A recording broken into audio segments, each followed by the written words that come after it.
Isa pong maligayang umaga sa inyo pong lahat mga kapatid. Yan, isang bagong nilikha ngayon pong January 18 dito po sa mga makalangit na dako. Yan po yung ating pong pag-aaral at sa ating pong pinaka text na ating pong pag-aaralan ay napakaganda sapagkat ang sabi sa Psalms 51, yan po yung ating pinaka-key text, verse 10, lumalang ka sa akin ng isang malinis na puso o Diyos at muling baguhin ang matuwid na espiritu sa loob ko. Tayo po ay manalangin. Aming Diyos na siyang aming tagapagligtas, katulad ng panalangin ni Haring David, amin din pong idinadalangin na likhaan niyo rin po kami ng bagong puso sa amin pong mga sarili at kami magkaroon ng pagbabagong buhay unti-unti. At unti-unti, O Diyos, kami po ay magalit sa kasalanan, kabuhian namin ng mga pagkakamali at kayo po ang maging sentro ng aming buhay at kayo lamang po ang aming sambahin. Sa pagkipaglaban namin sa sanlibutan na ito, O Diyos, tulungan niyo po kami na managumpay bagamat minsan ay natatalo kami. Tulungan niyo po kami, O Diyos, at kayo po na mamanahan sa aming po mga buhay. Maraming salamat po sa pag-iingat sa amin at sa pagdinig ng aming dalangin sa banal na pangalan ni Jesus. Amen. So ang sabi po dito mga kapatid ko, no, ay isang bagong puso ang paglalang ng ating Panginoong Jesus sa ating po mga puso't isipan. Ang sabi po sa ating devotional sa mga makalangit na dako, mula sa isang liham ng personal na panawagan, sabi diyan, itulot na ang iyong pagdaing sa Diyos ay maging baguhin mo ang aking kaloob-looban. Yan. Kamusta po ang ating mga panalangin at mga daing sa ating pong Panginoong Diyos? Paano tayo lumalapit sa ating pong tagapagligtas? At ano po ang lagi nating inilalapit sa ating Panginoong Diyos? Ayan. Ito ba'y may kinalaman sa pagbabago ng ating pong buhay? O yung lagi nating idinadalangin ay yung mga personal nating mga kalayawan o mga pangangailangan sa buhay? At dito natutunan ko na hindi lamang pala mga material na bagay ang ating idadalangin, kundi pati yung baguhin ang ating pong kaloob-looban, yung ating puso ay kasama din natin dapat na idinadalangin sa Panginoon. O kaya hindi tayo nagbabago eh. Bakit? Hindi kasi kasama sa panalangin yung tayo ay buguhin ng Panginoon. No, napansin niyo? Magsumamo ka sa Diyos para sa nakapagbabagong kapangyarihan ng kanyang biyaya. Ayan. Sa pamamagitan po ng biyaya ng ating Panginoon, tayo po ay mababago. Bakit sa pamamagitan ng biyaya? Kasi hindi naman tayo karapat-dapat, pero binago tayo ng Panginoon Diyos. Ayan yun, no? Humawak ka ng mahigpit sa iyong tagapagligtas, gaya ng ginawa ni Jacob, hanggang sa ang Diyos ay hindi lamang ipahayag sa iyo ang iyong sarili, kundi ipahayag sa iyo ang kanyang sarili at makikita mo kay Jesus ang isang kalakasan at tulong, isang ningning at kapangyarihan na hindi mo kailanman naramdaman at napagtanto. Yan po mga kapatid ko, no? Oo, hindi ko to kailanman naramdaman at napagtanto na baguhin yung aking sarili, no? Hindi ko pa naidalangin, ano. Naidalangin ko siguro pero hindi yun lagi yung focus ng prayer ko. Maganda pala talaga na kasama sa prayer natin na baguhin tayo ng ating pong Panginoong Diyos. Bakit mga kapatid? Dahil kung hindi tayo babaguhin ng Panginoon at di natin idadalangin, tayo ay mananatili sa ganung kalagayan. Hindi na i-improve yung ating pong karakter. Ang kaligtasan ng inyong kaluluwa ay nasa malaking panganib ba? At ngayon ay huwag mong linlangin, isinasamo ko sa iyo ang iyong sariling kaluluwa. Ayan. Pag sinabing kaluluwa mga kapatid, again, buhay po natin, sariling buhay natin. So dito po mga kapatid ko, no, nasa malaking panganib pala tayo kapag hindi natin idinadalangin na tayo baguhin ng Panginoon. Bakit? Bakit gano'n? Dahil kung minsan talagang lumalabas yung talagang tayo, no, yung hindi nabago nating puso. Yung mga dati nating puso, dati nating ugali, bigla na lang lumalabas sa hindi natin inaasahan na sandali. Kaya kailangan kasama sa panalangin natin na tayo ay baguhin ng Panginoon. Kung may pagtitiyagang napanghahawakan ng iyong pananampalataya ang mga pangako, mananaig ka. Ito ang tagumpay na dumadaig sa sanlibutan, ang ating pananampalataya. Yan. Ano daw po ang dumadaig sa sanlibutan? Ang ating pong pananampalataya. Yan, ano? Paano mo mapanghahawakan yung pangako na tayo ay babaguhin ng Panginoon? Sa pamamagitan po ng pananampalataya. Katulad lang din yan ng paglikha ng Panginoon out of nothing na lumikha ang Diyos na wala namang materyales. Paano mo paniniwalaan ito? Sa pamamagitan ng pananampalataya. Have faith in God. Habang tapat ka sa iyong sarili, walang masamang kapangyarihan sa lupa o impyerno ang makasisira sa iyong kapayapaan o makakagambala sa iyong pakikipag-isa sa Diyos. Kung may takot ka sa Diyos, hindi mo kailangan lumakad sa kawalan ng katiyakan. Ayan, mga kapatid ko, no? Kung gusto mo na magkaroon ng kapayapaan, na hindi ka mangangamba na mapupunta ka sa impyerno, okay na kailangan mo na magmanampalataya sa Panginoong Diyos. Ayan. Kinakailangan mo na magkaroon ng takot sa Panginoong Diyos at lumakad ka sa kalooban ng ating Panginoon. Ayan, makipag-isa sa ating Panginoong Diyos para tayo ay magkaroon ng kapayapaan na kailanman walang kapangyarihan sa atin ang impyerno na paparating. Yan yung dagat-dagatang apoy. Hindi tayo pupunta doon. Basta't manampalataya lang tayo sa ating Panginoong Diyos. Yan ang assurance niyan. Bakit? Dahil yung katwiran ni Jesus, ibinibihis nga sa atin. Yan, may katiyakan tayo. Papaano? Sabi ng iba, papaano? Ang dami ko kasalanan paulit-ulit. Ako din naman maraming kasalanan Ang kinakailangan lang natin, patuloy na lumapit sa Panginoon habang buhay tayo. Kasi pag patay ka na, hindi ka na makakalapit sa Panginoon Patuloy na humingi ng tawad. No? Na tayo patawarin ng ating Panginoon at linisin sa lahat ng ating mga kalikuan. Ganyan po yun. Kung nalulugod siya sa iyo, makakamit mo ang lahat ng dinanasan ng iyong kaluluwa. Ang wika ng isang kilalang Kristiyano ay, walang anuman sa sansinukob na aking kinatatakutan, maliban sa hindi ko malaman ang lahat ng aking tungkulin o hindi ko ito maisakatuparan. Manindigan para kay Jesus. Bagamat nangangailangan ito ng anumang sakripisyo, anumang pagtanggi sa sarili, manindigan para kay Jesus kahit saan. Kahit saan, manindigan para kay Jesus. So dito po mga kapatid, ang ating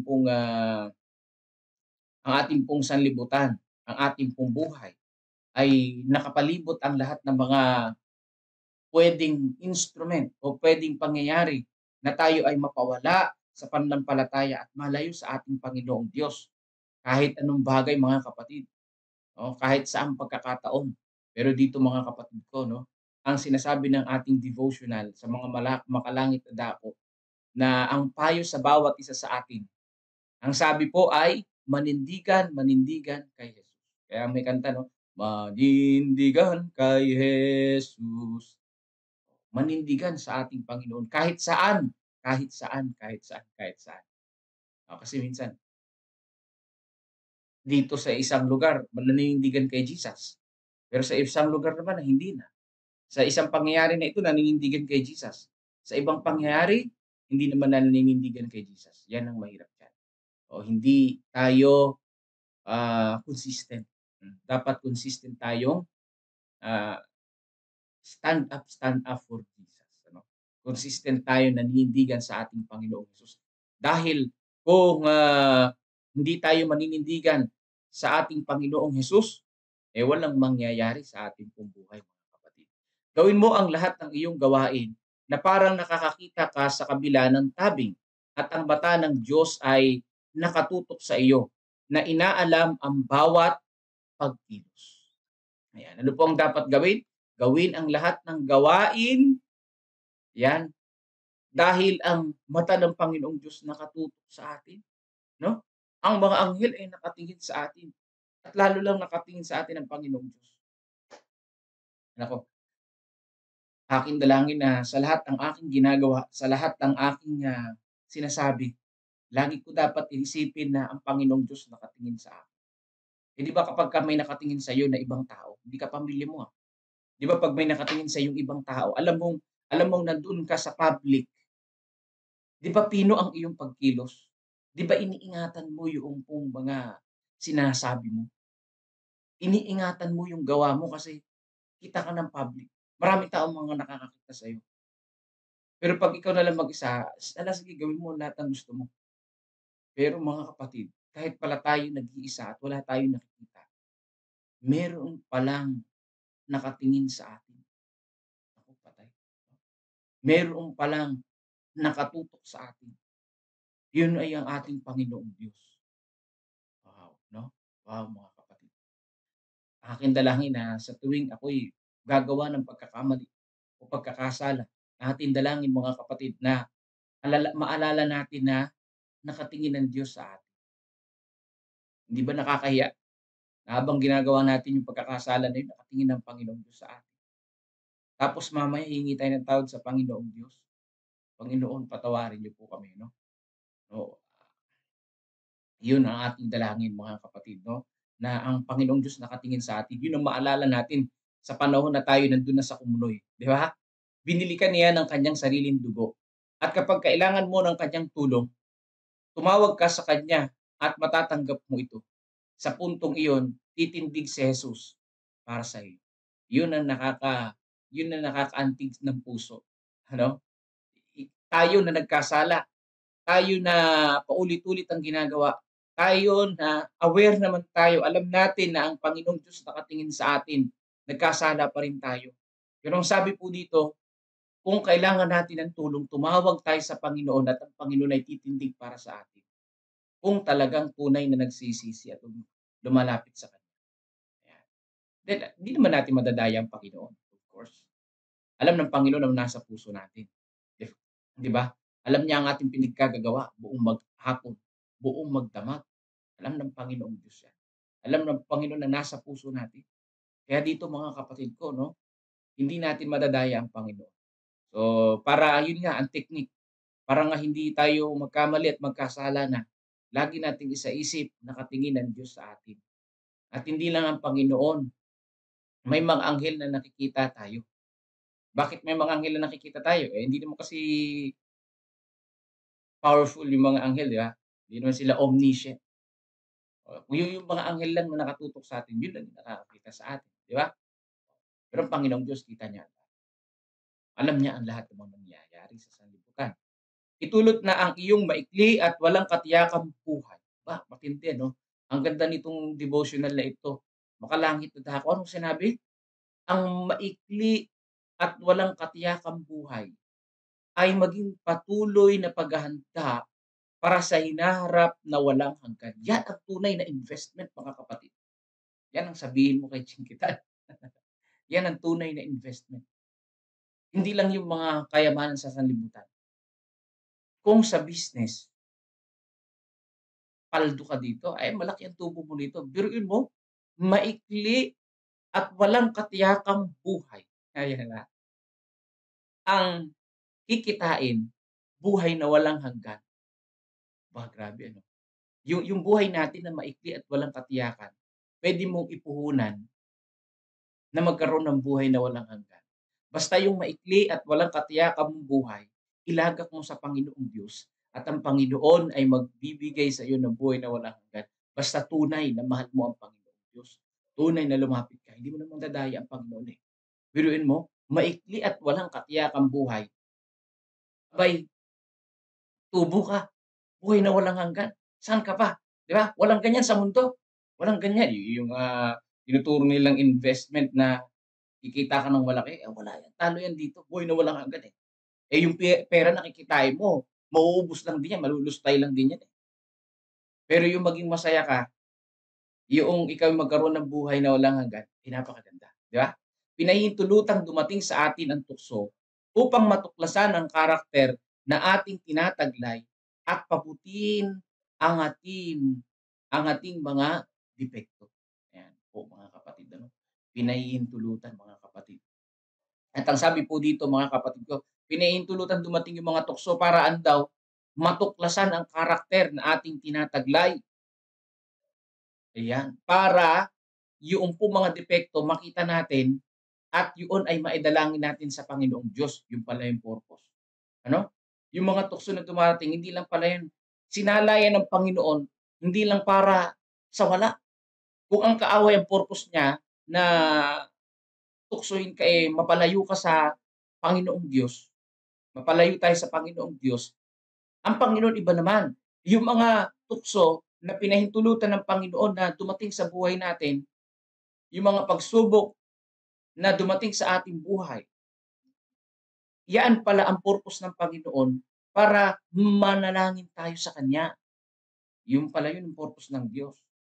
Galing ng diversion ng Panginoong Diyos. Bakit tayo mananalangin? Kasi sa pamamagitan ng tukso at mga pagsubok sa buhay, malalaman at makikita natin yung kahinaan natin, yung depekto ng ating karakter, at yun ang idadalangin natin sa Panginoong Diyos. Yan pala yun. Pinamumulat pala ng Panginoon ang ating mga mata na tingnan ang ating mga sarili kung saan tayo mahina at doon tayo mananalangin. Napakabuti ng Panginoon. Biruin mo, yung tukso na lang nagawa ng kaaway, ginamit pa ng Panginoon para tayo ay merong spatter na manalangin tayo sa Kanya. Hint na tayo ay manalangin sa Kanya, makita natin yung ating pagkakamali. Pinahintulot niya ng Diyos kasi hindi naman ang Diyos ang nagbibigay niya. Di ba? Hindi ang Diyos. Pinahintulot niya. Bakit pinahintulot niya? Kasi meron din siyang hindi ipinahihintulot ng mga tukso. Meron din siyang hindi ipinahihintulot ng mga pagsubok. Yun yung mga pagsubok na hindi natin kaya. Di ba? Ganyan kagaling ang Panginoon.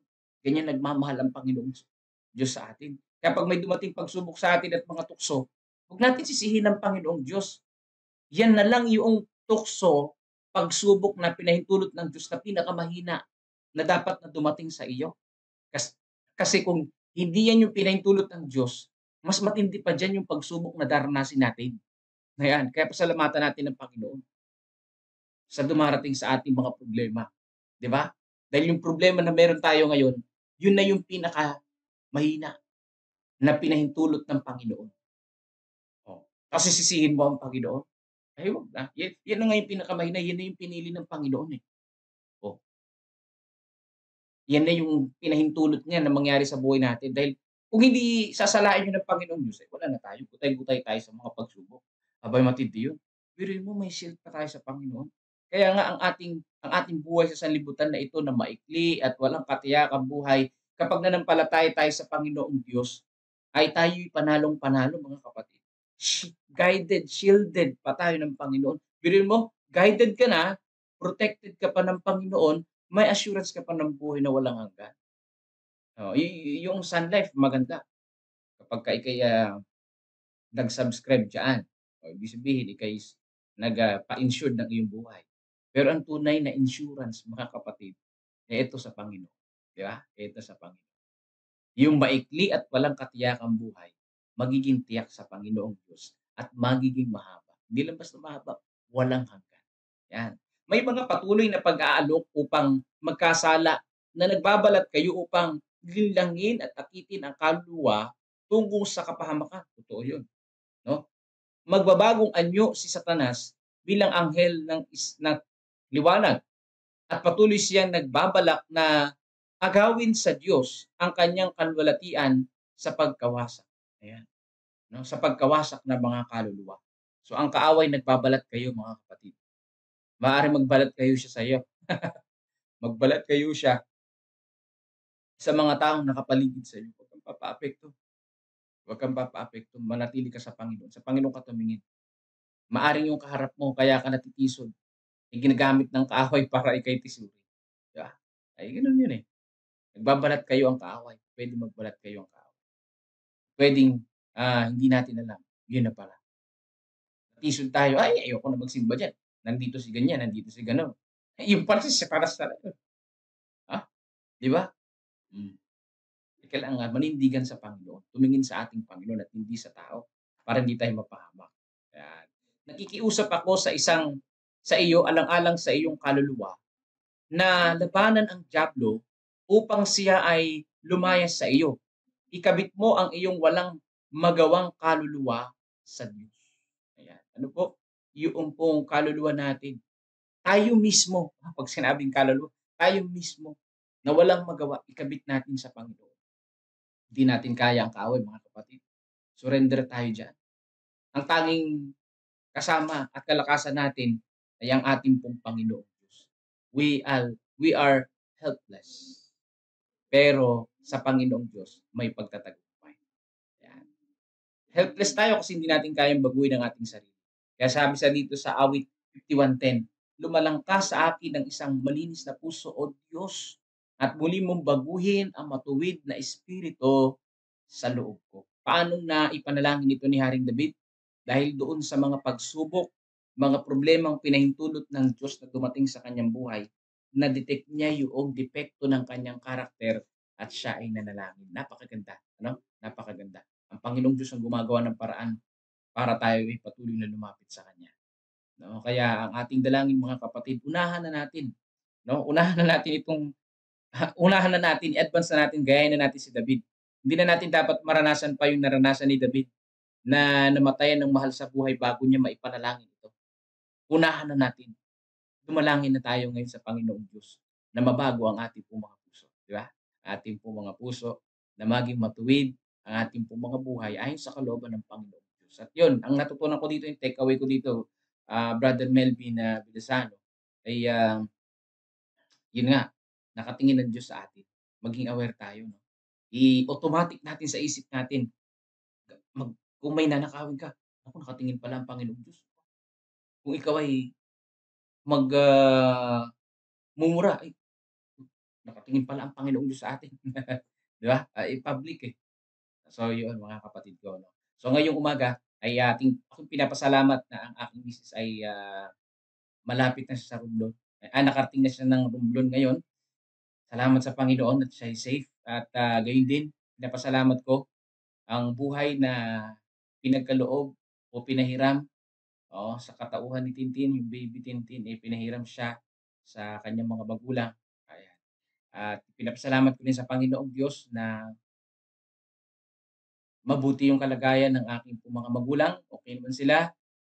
Bagamat may mga karamdaman, ganun talaga, matanda eh. Pinapasalamat ko sa Panginoon na sila'y malakas at masaya sa mga panahon na ito. At hindi po pinapasalamat ko sa Panginoon ang mga kapatid na tumulong para unti-unting maitayo ang Likab Church. No? Bagamat hindi pa tapos, pero nagpapasalamat ako sa mga kapatiran at siyempre sa ating Panginoong Diyos na talagang nagpapagal. Na ang Panginoong Diyos na naggagabay sa atin. So ngayon po umaga ay ating pong dadalangin. Dadalangin po tayo mga kapatid. At ating pong idadalangin sa mga oras na ito ang ating pong bawat isa, yung mga prayer request po natin.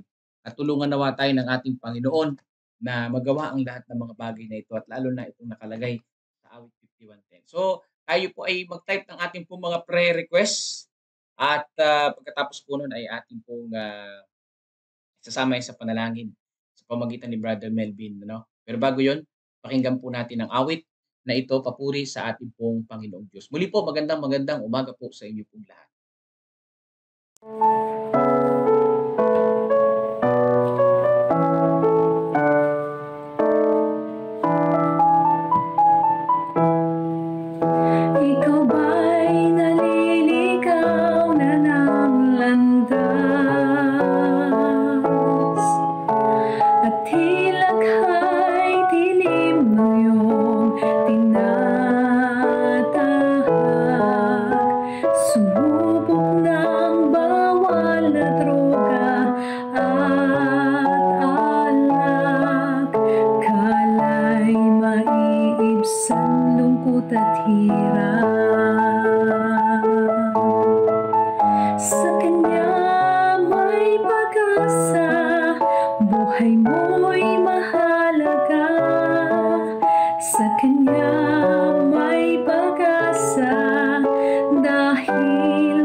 Ba't di mo subukan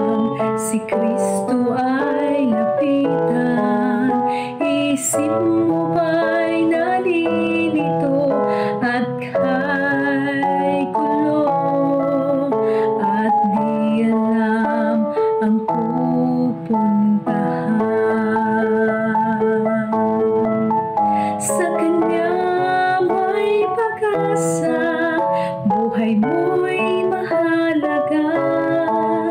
Sa Kanya may pag-asa, dahil mahal ka niya. Sa Kanya may pag-asa, di ka mag-iisa. Sa Kanya ika'y mahalaga. Marami mang pagsubok ang magdaan, di ka niya iwan.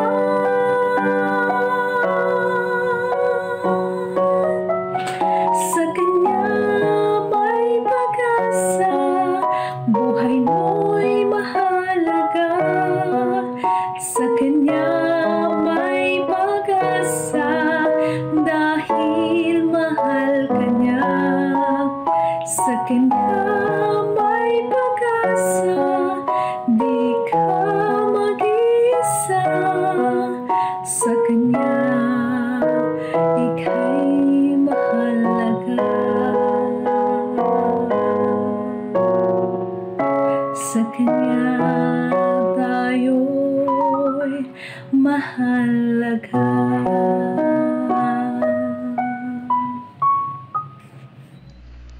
Amen, mga kapatid. Sa Kanya may pag-asa, dahil ika'y mahalaga. Kita mo, kahit na tayo ay isang may maigsing buhay at walang katiyakan, pero sa Kanya may pag-asa, no? Sabi nga ni Pastor, para kang hindi lang mahigit pa sa tumama sa loto, no? Pero mo, buhay na walang hanggan ay yung makakamtan. Hindi anumang kayamanan naluluso, nasisira, no? Buhay na mahalaga, buhay na walang hanggan, no? Mahalaga na ating makamtan kapag tayo ay nagtiwala ng tunay, ano po, may karugtong, no? Hindi basta nagtiwala sa Kanya, may karugtong pala, nagtiwala ng tunay. Kasi yung iba may doubts, ano po. Ako, masasabi ko rin yan dati, no, may doubts ako, pero ngayon no more doubts, ano po, no more doubts. Talagang magda-doubts ka pa ba sa kabila ng mga naranasan mong mga pagtatagumpay sa pagsubok sa buhay? Hindi ka na talaga magda-doubts yan, at huwag ka na rin babalik pa sa dati mong buhay, kasi sigurado pag bumalik ka, babalik din ang mga dilubyo sa buhay mo, po. Pakisama po sa prayer ang aking pamangkin Michael Torrelia. May diabetes po at lumalabo ang kanyang mga mata. Dua po siya ng Diyos at ipagkaloob sa kanyang kagalingan. Salamat po. Yes po, Sister Mirna Gonzalez, maganda mong kanta. Talagang punong-puno ng hopes. Ano po? Buhay natin ay mahalaga sa Kanya, ano po. Hindi tayo basta-basta pababayaan ng Panginoon. Kaya wag tayong magduda. Tayo po ay manalangin, mga kapatid. Kung wala na kayong karagdagang kahilingan, let's pray po. Michael Torrelia, sige po, let's pray. Amang banal na makapangyarihan sa lahat, nagpapasalamat po kami sa umaga na ito na muli nyo kaming ginising ng maliwanag ang aming pag-iisip, malusog ang aming pangatawan, at muli binigyan ng pag-asa na nagmumula po sa inyo. Ama, salamat po sa kabila ng aming buhay na maiksi ay walang katiyakan. Binigyan niyo po kami ng pag-asa. Pag-asa na makaroon ng buhay na hindi natatapos, na puro kasiyahan, kaligayahan na madarama sa piling po ninyo. Masamahan niyo po kami na bantayan namin na aming mga sarili, upang sa ganun kami ay maging kasama sa mga bagong nilikha na inyong makakasama dyan sa langit na bayan. Patawarin niyo po kami kung kami man ay mabagal, kami man ay nagkulang, kami man ay nagduda po sa inyo. Ngunit sa gabay ng inyong Holy Spirit, alam namin na kami ay magbabago unti-unti sa bilang marumi hanggang sa maging puti sa tulong po ninyo.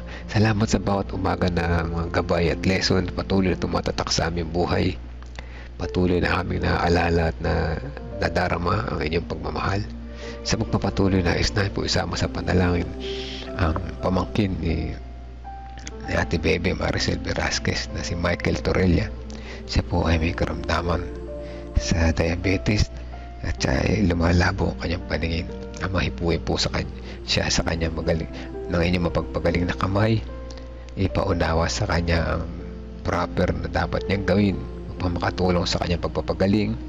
Ibigay po sa kanya mahusay na manggagamot upang siya ay mabilis na gumaling at tuluyang gumaling sa tulong po ninyo at makita niya at ng kanyang mamahal sa buhay na kayo ang dakilang manggagamot na nagpagaling po sa kanya.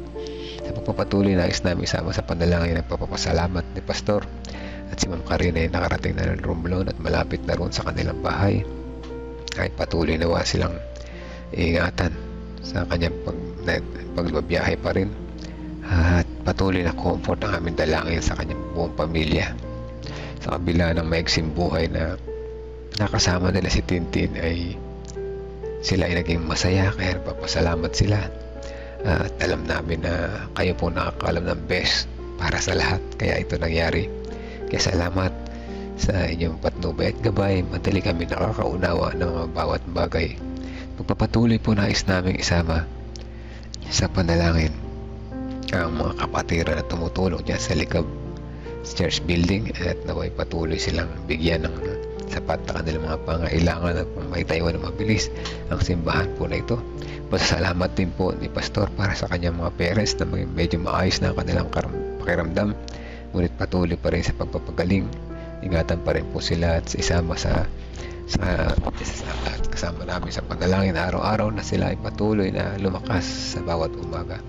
Sa pagpapatuloy na namin isama sa panalangin patuloy ang pangangaral, livelihood program at church planting sa West. Ganyan din naman ang tinatayong simbahan dito sa amin sa General Tinio. Ganyan din namin sinasama patuloy sa panalangin mga kapatiran na nakikinig ngayon. Ingatan po ang aming buong maghapon, bigyan kami na sapat na aming pangailangan, ilayo kami sa anumang kapahamakan. Kayo nawa ang manguna sa aming pag-iisip, pagkasalita at mga gawa upang kami maging karapat dapat po sa inyo.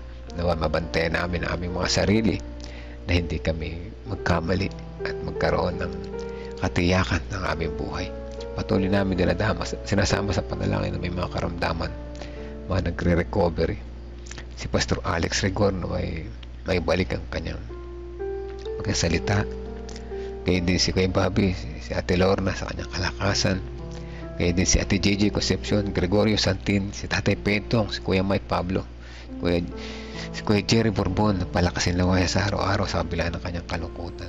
Kasama na rin si Richard Meligrito na naway matagpuan na po siya sa mga panahon na ito upang magkaroon ng kapayapaan ng kanyang pamilya. Kasama din namin si Maribel Agustin na siya ay nag-undergo ng chemo. Hipuin nawa na siya na inyong mapagpagaling na kamay, bigyan siya ng kalakasan ng kalooban na hindi siya manghina at gain din pag-asa na nagmumula po sa inyo.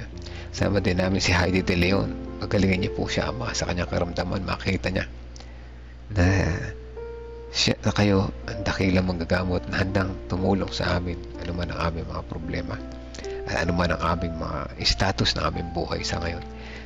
Amin din sinasama sa panalangin ang pamangkin ni Sister Marites Dumali Loreto na nagpapagaling at gayon din ang apo ni Ate Bebe na may sakit sa puso, si Kuya Arman Reyes na nagpapalakas, nagpapagaling, patuloy namin siya sinasama sa panalangin.